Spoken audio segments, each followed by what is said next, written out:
Hello people, this is Guru and we are discussing compiler design.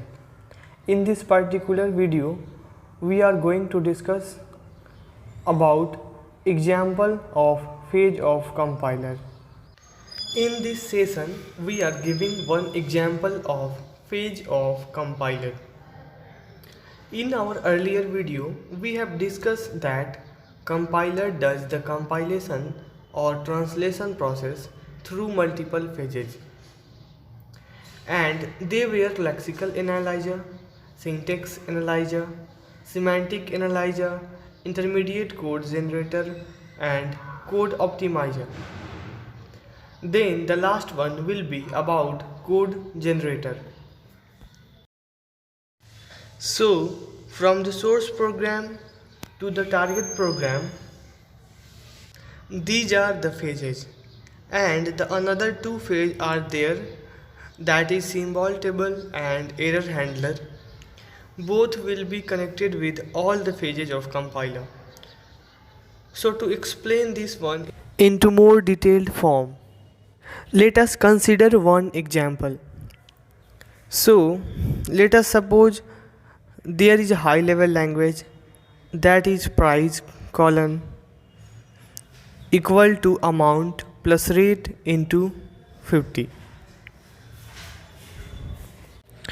Let us suppose this price amount and rate are the type of real, that means that can have some fractional part, and this 50 is purely an integer part.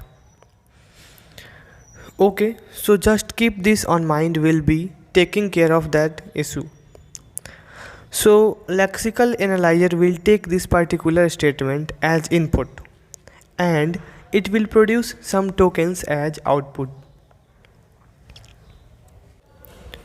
So it is producing price will be detected as identifier 1. Identifier means variable. So identifier 1 and this column is this one, that is id2 means identifier 2. Class has been as it is, and then rate has been detected as another variable that has been detected as identifier 3. Into is there the another integer data 50, so it is taking as 50. So this is the output of lexical analyzer. Now it is come to the syntax analyzer. Syntax analyzer will check whether in this token in proper order or not, according to the grammar of language. So each and every language, programming language, high level language should have some dedicated grammar, and the grammar will be having set of production rule. So as a result of that, it will check whether the token are in the proper grammatical according to the CFG. So it will check that one. It will construct that one parse tree. This is known as parse tree. So now it is doing in this way. It is my left hand side. It is colon equal to, that is assignment operator, and that is our right hand side. So it will do in this way. So this is assignment operator and the left hand side is identifier 1, and this is my right hand side, here identifier into 50 plus id 2. So now it has been done in this way.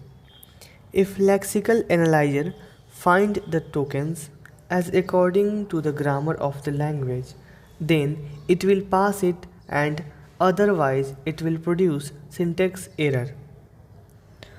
Okay, so syntax error from this parse tree. So parse tree can be top down approach or bottom up approach, whatever it is.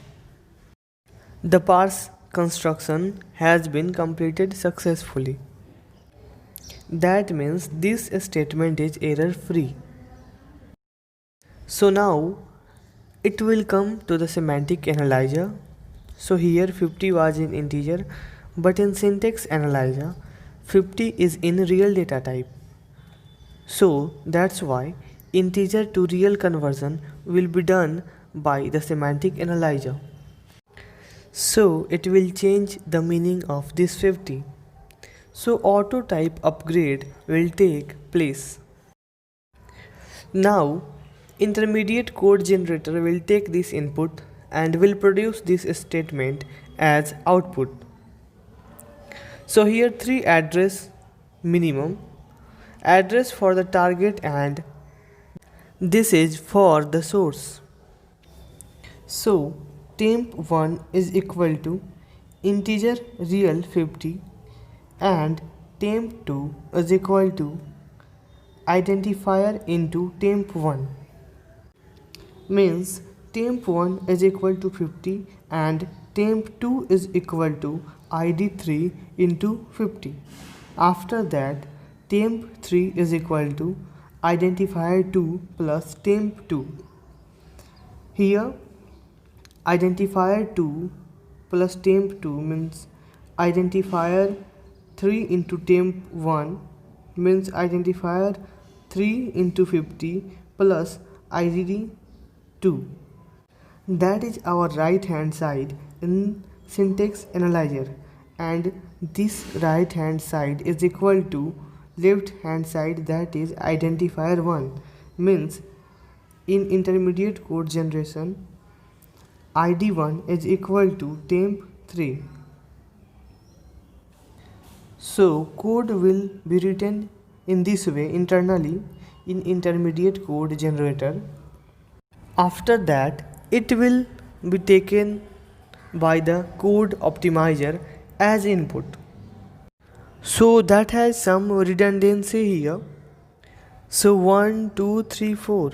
So these 4 statements can be expressed in 2 statements in code optimizer, and that is the function of code optimizer, to optimize the code in short form minimum statement. So it will bring some optimization of the code.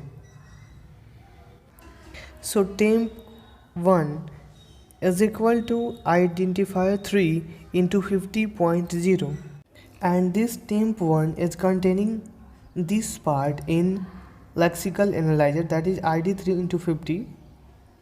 Here it is equal to temp1, and then id2 plus temp1 is equal to id1, and that has been done by code optimizer. So after code optimization we are having last phase, that is code generator. So this particular thing will be taken as input by code generator. So code generator converts it into respective registers which is available in that particular architecture.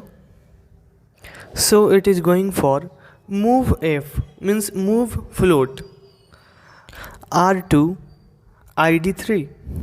So id3 means this one, and this one is getting moved to r2 means id3 getting moved to r2.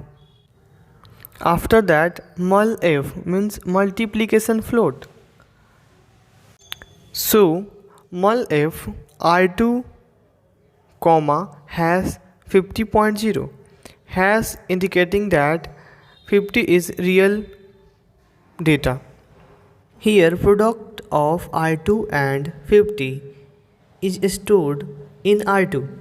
After that move f means move float r1 comma identifier 2 means id2 stored in r1.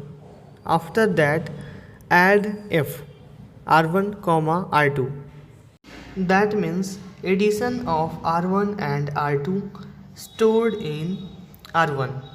After that these are move in ID1, that is our resultant, and left hand side in lexical analyzer.